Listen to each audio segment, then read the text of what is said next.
কবিতাৰ শিৰোনাম সুখী ক'ত।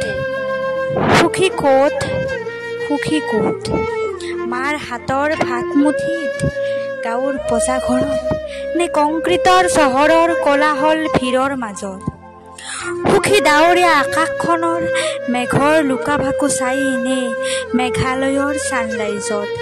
পিতাইৰ কলাত শান্তিৰ জিৰণি নে ৰঙীন পৃথিৱীত ৰঙীন সুৰাৰ ৰাগীত মাতাল কোনো অচিনা যুৱকৰ বাহুবন্ধনত। ক'ত সুখী বাৰু, আভিজাত্যৰ ঠিকনাত নে সৰল যাপনত। গল্প নিশাৰ জন্তুৰ লগত নে হোটেলৰ কোনো বিলাসী কোঠাত নৈশ যাপনৰ সংগীৰ লগত। মনত পৰেনে আইতাই জোনবাইৰ দেশৰ সাধু কোৱা দিনবোৰৰ কথা, নে যান্ত্ৰিকতাই গ্ৰাস কৰিছে সকলোবোৰ।